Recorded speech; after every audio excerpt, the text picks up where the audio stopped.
Welcome to the ArmaniTalks YouTube channel. I'm your host, ArmaniTalks. In this channel, I'm covering communication skills for you to level up your way with words and become much more articulate. In today's episode, we are going to be talking about micromanaging. Why does it happen? A micromanager is someone that observes every single move of their employee. And the reason that a micromanager is born is predominantly due to two reasons. One reason is because they have incompetent employees, and the other reason is because they are afraid to lose control. And every now and then it could be due to both reasons. Now, for the incompetent employees path, there's going to be a lot of times when you have a group of people that you are managing, and the employees, they're just lazy. Let's be real. Most of these people are not coming to a job so they can fulfill the company's mission. They're coming to the job so they can get a paycheck and pay their bills. And they bring this whiny, mopey attitude to work. You have to manage them. They do sloppy work. So rather than them doing a project where they can hold their own, what's happening is that you are now participating with them, right?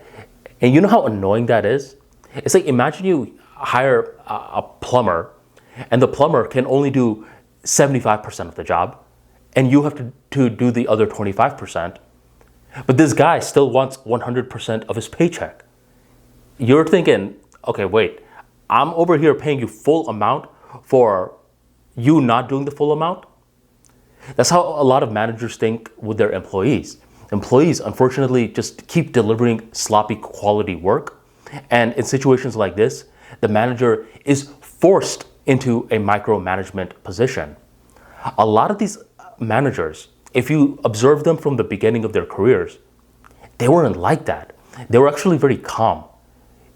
You know, they used to actually judge the other managers as micromanagers. They would make fun of their manager. So the reason that they became like this is because the employees are very, very incompetent. They don't know how to do a good job. And you could easily be like, well, that's the manager's fault. They should hire better employees. But the manager is like, look, I'm at a point right now where we're not getting new applications coming in. It's going to be very difficult to train new employees at this season. So I'm just going to have to learn to deal with these guys for a couple more months. You know what? I'll just be a micromanager for those couple of months. And hopefully it doesn't go to a couple of years. That's one reason people micromanage incompetent employees. Another reason people micromanage is because of fear of losing control. This is the group of people that, to rise up to the management level, they had to exert a lot of control. They had full control over their schedule, especially in their come up, where most of the employees were working 40 hours a week.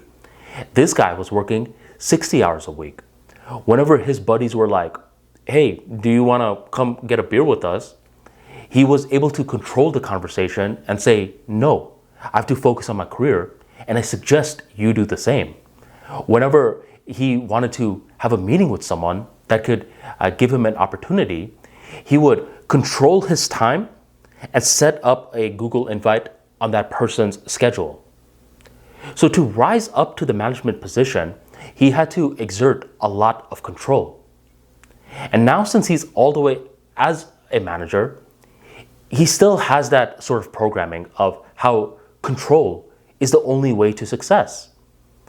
That may work on an individual level, but that does not always work on a management level, where the people that you are managing, if they are competent, not like the first scenario where the employees are incompetent, but they're actually competent and you're over here micromanaging them, they will grow to resent you, and resentment in a certain environment compounds. So what brought you up to a certain level is not going to take you to the next level. You got to understand why you micromanage for. I mean, is it because of incompetent employees? If so, then you really want to start looking for different help. Just see what stuff can be outsourced to someone else, and you will be shocked by whenever you say, this person is not replaceable, they actually are replaceable. You just need to make a couple of tweaks, maybe make a few sacrifices, but then you could get someone who's way hungrier, and then you could discard this Bubba right here. This is one of the reasons a lot of companies nowadays are hiring people from overseas. They're getting contractors digitally from a different part of the world because they're hungry. They're like, man, if I could even get a virtual assistant job for someone in the US, I would crush it. While these guys here at times, they have an amazing job and they don't quite have that perspective. So if these guys, they're not holding their own, do not hesitate to go overseas and find better talent. Don't let someone who doesn't have a business shame you into, well, you should be hiring only people from here.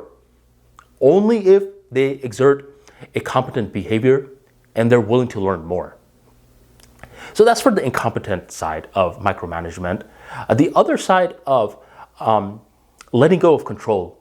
This one is very sneaky because a lot of the times you're dealing with uncertainty. You know what it's like? Imagine you're a father that is teaching your son how to drive. Thus far, you guys are in the park practicing driving a lot. You're in the passenger seat. Your son is driving. In the beginning stages, he's bumpy. 2 months in, he has figured out the park. You want to just keep it like that. Let's just drive in the park for longer, son. But eventually, the son's desire to drive on the actual road is too strong. He's like, Dad, I really want to drive on the road. Trust me, I won't let you down. And now you have to let go of control, and you actually have to put the faith in your son to see how he's going to carry himself on the road. So you guys are slowly exiting the park. You're pulling up into the road. You see a bunch of cars coming, and you wonder if your son is going to panic, and you think, okay, my son's going to be like, all right, Dad, let's just go back to the park. But the son is just looking. He's waiting for his time to get on the road. What's going to happen, you wonder? He's waiting and waiting more. There's a beautiful gap for him to enter. Is he going to second guess himself? Or is he going to do the training from the park and apply it into the real world?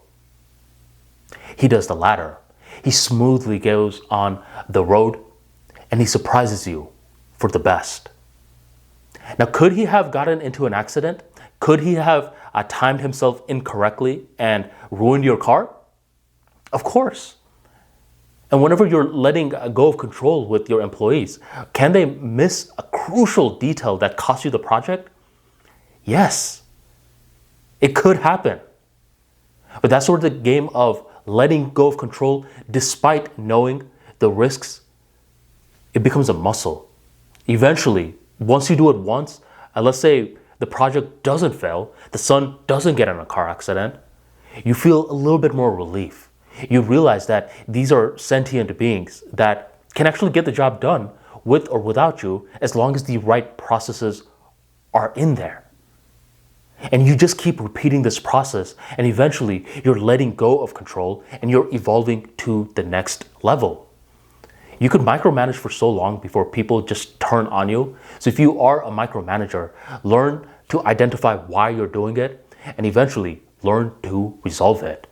If you enjoyed today's talk and you want to learn more insights on how to carry yourself in the workplace, be sure to check out the ArmaniTalks free daily newsletter. This newsletter is targeted for awkward engineers and introverted entrepreneurs. I will give you a lot of tips on how to improve your social skills, public speaking, writing skills, so you can write these compelling emails and much more.